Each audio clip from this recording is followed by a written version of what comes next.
तुम्ही प्राण्यांच्या चरबीपासून बनवलेलं तूप खाताय? ऐकून धक्का बसेल, पण हे अगदी खरं आहे.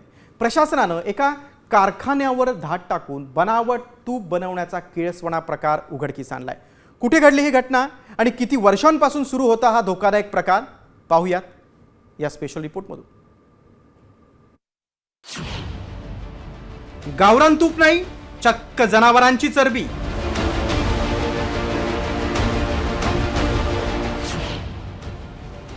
किळसवाण्या कारखान्याचा पर्दाफाश.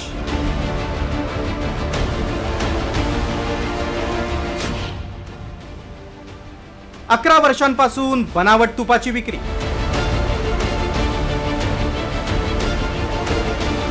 सण उत्सवाच्या काळात आपण मोठ्या आवडीने तूप खरेदी करतो, पण हेच तूप तुमच्या आरोग्यासाठी जीवघेणं ठरू शकतं. मध्य प्रदेशातील खांडवामध्ये प्रशासनानं एका अशा कारखान्यावर छापा टाकलाय. गावरान तूप नव्हे तर थेट जनावरांची चरबीच सापडली. जनावरांची हाडं, चामडं आणि चरबी उकळून त्यापासून भेसळयुक्त तूप बनवण्याचा हा किळसवाणा प्रकार समोर आल्यानं संपूर्ण देश हादरलाय. खांडवा शहरातील इमिलीपुरा भागात अनेक दिवसांपासून दुर्गंधी पसरली होती. त्यामुळे स्थानिक रहिवाशांनी या प्रकरणी तक्रार दिली. मात्र वारंवार तक्रार देऊनही या प्रकरणात प्रशासनानं कुठलीच दखल घेतली नाही.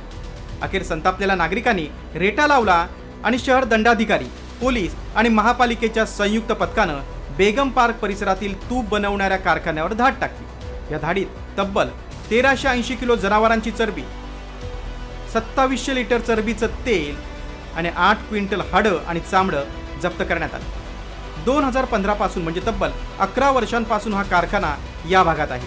प्रशासनाला याची कुठलीही माहिती नव्हती. या कारखान्यात तूप सदृश्य पदार्थ तयार करण्यासाठी 138 जनावरांची कत्तल केल्याचा संशय व्यक्त होतोय.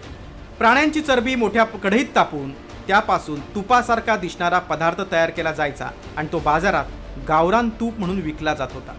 आता खांडव्यातील या कारवाईनंतर भेसळ माफियांचे धावे दणाणले. या प्रकरणी जप्त केलेले नमुने प्रयोगशाळेत पाठवण्यात आले. तज्ज्ञांच्या अहवालानंतर आणखी धक्कादायक खुलासे होण्याची शक्यता आहे. ब्युरो रिपोर्ट, साम टीव्ही न्यूज.